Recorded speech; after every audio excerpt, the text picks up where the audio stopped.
366, sport number 4. Yep. What are we seeing today? Trugo, Melbourne, invented in Melbourne. Invented in Melbourne, and we're by the beautiful Maribyrnong River, Moonee Ponds. Mm-hmm. Great setting, great day. Stunning What a day. Absolute ripper. Yeah, so looking forward to this. I've heard a lot about it, not really seen too much. I, as per usual, have done no research and know nothing about it, so Yep. just going to have to go in and have a crack, have a look, no see what worries. it's about. I got a message from Jose earlier saying he's going to come later on. Aussie? Yeah, apparently so. He wants to have Okay. a go as well. It's a league match, Melbourne league match between Ascot Vale and Brunswick. So two of the higher clubs in the league, second versus third, I believe, today. Bit of a grudge match. Kind of, yeah. I don't think there is such a thing. Without a grudge. Yes, indeedy. So here we go. Sport 4. Trugo. People start out very well, but then they start to wobble a bit. The mind goes on other things.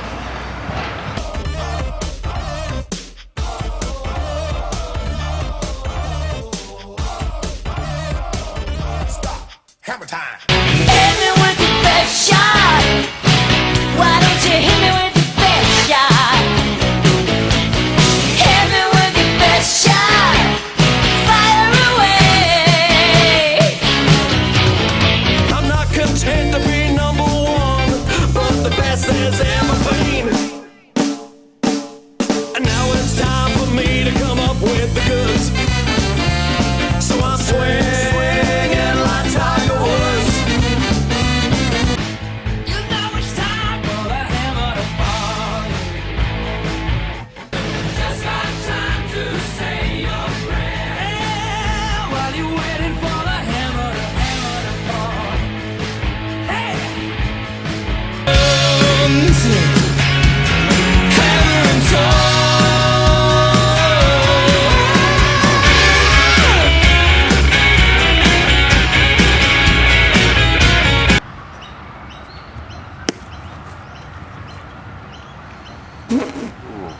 It's not meant to do that. No. Ascot Vale players today. Dave Nadel, he's put together a bit of a book which is a history of sport in Victoria. That's right. It's intended to be almost encyclopedic in style, in that we have everything in alphabetical order, more or less. But we've looked at virtually every sport played in Victoria, including sports that were played before Europeans arrived. We've got an article on indigenous sport that goes back to the traditional games, and then we have articles on, well, as I say, every sport, including the 3 sports that were invented in Victoria, which is, of course, Trugo, Australian rules football, and rogating. But you name it, we have tried to have an article on it if it's played in Victoria. If anyone wants to get hold of this book, how do they go about it?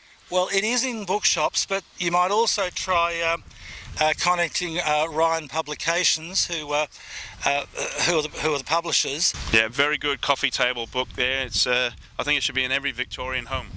Thank you very much. That's what we think too. Trugo is a sport that was invented by Melbourne's railway workers back in the 1920s. It is played between 2 teams of 8 players. Teams hit in pairs and hit 12 rings each from each end of the court, making a total of 24 rings. When all 8 players have hit their 24 rings each, that means a total of 196 is a maximum score. The team which hits the most goals wins.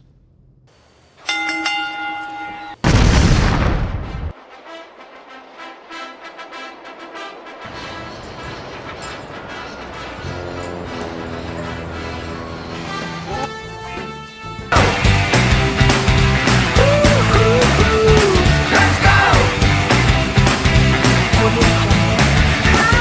go!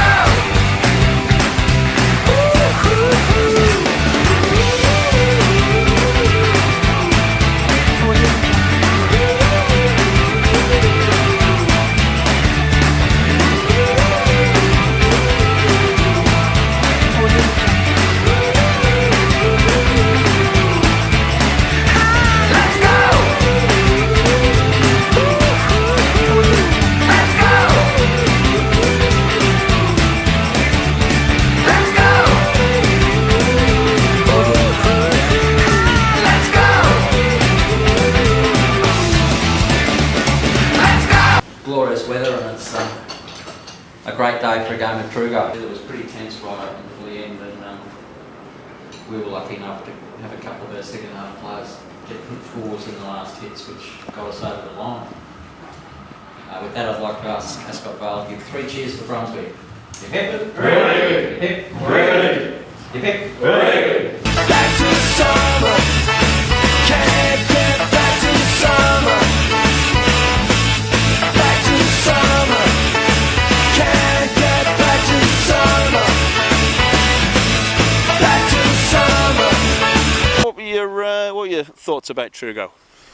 It's a lovely, relaxing, cruisy atmosphere. Yeah.